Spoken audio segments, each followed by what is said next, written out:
Her husband abandoned her. A millionaire found her. What he did next is hard to believe. When Maya's husband abandoned her while pregnant, she lost everything. Sleeping in a park with a torn shirt and empty stomach, she never expected a stranger in a $4,500 suit to change her life forever. What he did next will restore your faith in humanity. Before we dive in, let us know in the comments, what time is it and where are you watching from? Let's start. 24-year-old Maya Rodriguez had always believed in love's power to conquer anything. She met Marcus when she was just 19, working night shifts at a 24-hour diner to pay for community college classes during the day. He was charming, attentive, and promised her a future filled with the family she'd always dreamed of. "One day, we'll have a little house with a garden," Marcus would say, kissing her forehead. "2 kids, maybe 3. I'll give you everything, Maya. I promise." Those promises felt real when he moved into her tiny studio apartment. They felt real when he asked her to quit school to work full-time so he could pursue his music career. They felt real even when his music career never materialized, leaving Maya working double shifts while Marcus spent afternoons with his band friends. But promises shattered the morning Maya held up that positive pregnancy test with trembling hands. "No," he said simply. "No, no, no. This can't be happening. Marcus, we're going to be parents. I never wanted this," he exploded. "You think I want to be trapped like my old man, working some dead-end job, coming home to screaming kids, watching my life slip away?" "I said what you wanted to hear." Marcus grabbed his jacket. "I'm 26 years old, Maya. I have dreams. I'm not throwing it all away for some accident." "This is your baby," Maya whispered, tears streaming down her face, one hand instinctively protective over her still flat stomach. "No," Marcus said, his eyes hard and distant. "It's your problem now." He left that night, just walked out with a duffel bag and never looked back. Within a week, Maya discovered their joint account, containing the $3,200 she'd saved from years of tips and overtime, had been emptied. Marcus had taken everything: her savings, her trust, her vision of the future. But he'd left her with a growing life inside her and no way to support it.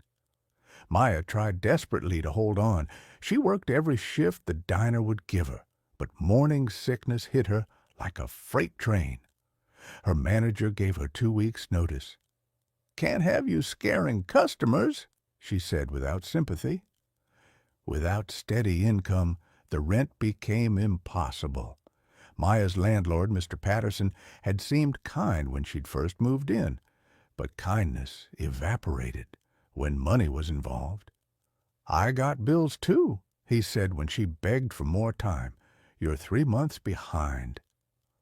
On a cold February morning, Maya found her belongings in garbage bags on the curb. She was 4 months pregnant, homeless, and completely alone in the world. Her parents had died in a car accident when she was 17. She had no siblings, no extended family. The few friends she'd had drifted away during her years with Marcus. The streets were crueler than Maya had imagined. The first night, someone tried to steal her backpack. She fought back, and her beige maternity shirt tore at the shoulder during the struggle. She couldn't afford to replace it. That torn shirt became a symbol of her new reality. The baby, her daughter, she'd learned from a free clinic, kicked constantly now at 5 months. Strong, defiant kicks that seemed to say, "I'm here, Mama. I'm fighting too." On warm spring mornings, Maya would lean against the large oak tree in Morrison Park, her backpack serving as a pillow, her torn shirt exposing her swollen belly to the sun. "Your name is going to be Aria," she'd whisper, "because you're already singing to me with every kick. And somehow, baby girl, we're going to be okay. I don't know how, but we will." But on this particular morning, exhausted from a sleepless night and dizzy from hunger, Maya simply closed her eyes against the tree, one hand on her belly, and let tears slip down her cheeks. She didn't know that Marcus, 500 miles away, was already facing his own reckoning. His music career had landed him exactly nowhere. The money he'd stolen was gone. The friends he'd chosen over his family had abandoned him the moment he ran out of cash. He was crashing on couches, broke and bitter.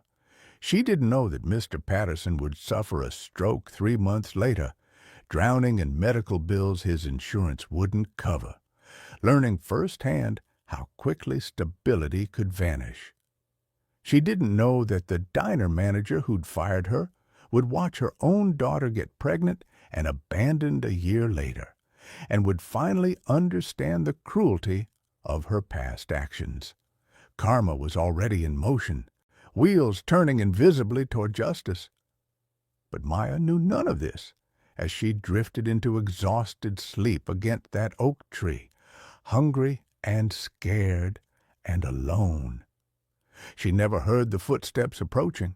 31-year-old Daniel Chen was supposed to be in a board meeting as CEO of Tech Vision, a software company he'd built into a multi-million-dollar empire. Daniel's time was measured in thousands of dollars per hour. The blue Tom Ford suit he wore cost $4,500. His Italian leather shoes cost another $1,200. But Daniel had made a rule for himself: never forget where you came from. His parents had immigrated from China with nothing. His mother, pregnant with him, had cleaned hotel rooms while his father worked construction.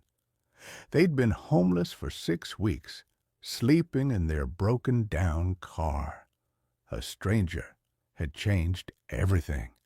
Mrs. Eleanor Rodriguez, who'd owned a small apartment building, she'd found Daniel's mother crying in a park, 5 months pregnant and terrified. Mrs. Rodriguez had given them an apartment, refused rent until they got on their feet. "Pay it forward," she told Daniel's mother. "When you can, help someone else the way I helped you." "Money doesn't make you rich," Daniel's mother would say. "Compassion makes you rich. How you treat people when they have nothing, that's who you really are." So when Daniel cut through Morrison Park that morning, he wasn't thinking about quarterly reports. He was thinking about his mother's words. That's why he stopped dead in his tracks when he saw her. A young woman, clearly pregnant, sleeping against an oak tree. Her shirt was torn at the shoulder. Her belly was exposed to the morning air. A backpack served as her pillow. Books were stacked beside her. 10,000 baby names and prenatal nutrition guide. The sight hit Daniel like a physical punch. This could have been my mother, he thought.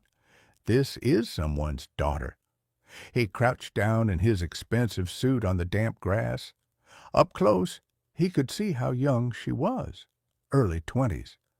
Dark circles shadowed her eyes, but her hand rested protectively on her belly, even in sleep. "Miss," Daniel said softly. "Excuse me, miss."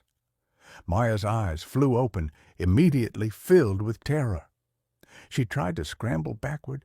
"Please don't hurt me," she gasped. "No, no, I'm not going to hurt you, I promise. Have you eaten? When did you last have food?" Tears welled in Maya's eyes. "Yesterday morning," she whispered. "I had half a sandwich." Daniel felt his heart break. "There's a cafe across the street. Will you let me buy you breakfast, please?" Something in his voice made Maya nod. Daniel gently helped her to her feet and offered his arm. At the cafe, Daniel ordered everything: eggs, pancakes, fruit, yogurt, orange juice, decaf coffee, a breakfast sandwich for later. He watched as Maya ate like the starving person she was. "What's your name?" he asked gently. "Maya." "I'm Daniel. How far along are you, Maya?" 5 months. She's a girl." Maya's hand went to her belly. "Her name is Aria." "That's beautiful," Daniel said. "Can you tell me what happened? How did you end up here?" The story came pouring out. Marcus's abandonment, the stolen savings, the eviction, the brutal weeks on the streets. Maya's voice broke repeatedly, but Daniel listened, his jaw tightening with each detail. When she finished, silence hung between them. But when Daniel finally spoke, his voice was thick with emotion. "Maya, my mother was exactly 5 months pregnant with me when my parents became homeless. She slept in parks, just like you. And a woman, a complete stranger, helped her, gave her a home, a chance, a future." He pulled out his phone. That stranger's name was Eleanor Rodriguez. She said that kindness is like dropping a stone in water. The ripples go on forever. She made me promise to be someone else's stone. Daniel looked directly into Maya's eyes. "I have a furnished 2-bedroom apartment that's sitting vacant. You and Aria are going to live there. No rent, no strings. I'm also going to connect you with Dr. Sarah Chen. She's my aunt, one of the best OBGYNs in the state." Maya's hands trembled. "I can't accept." "Yes, you can," Daniel said firmly, "because Aria deserves a safe place to be born, and you deserve dignity. This isn't charity, Maya. This is what humans are supposed to do for each other." He pulled out his wallet and handed her $500 in cash. "For today. Food, clothes, whatever you need. Tomorrow, we'll get you set up. But tonight, you're sleeping in a real bed." Maya broke down completely, sobbing while her daughter kicked inside her as if celebrating. Daniel waited patiently, this millionaire in his expensive suit, sitting with a homeless woman, treating her like she mattered, because she did matter. 3 months later, when Marcus finally tried to return, broke, desperate, claiming he'd made a mistake, he found Maya in a beautiful apartment, glowing with late pregnancy, enrolled in online courses. "I don't need your apologies," Maya told him calmly, "and Aria doesn't need a father who sees her as a burden. We're going to be just fine." Marcus left, and Maya never saw him again. Karma had already found him, broke, alone, his dreams as empty as his promises. When Aria was born on a sunny June morning, Daniel was the second person to hold her. He looked down at this tiny girl and whispered, "Your mama fought for you, and you're going to do amazing things."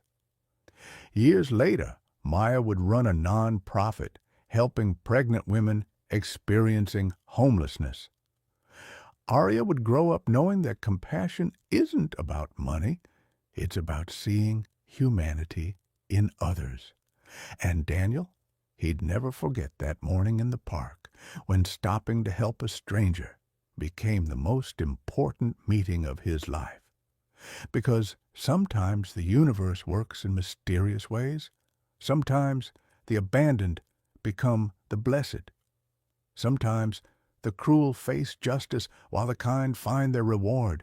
And sometimes, just sometimes, an angel appears in a blue suit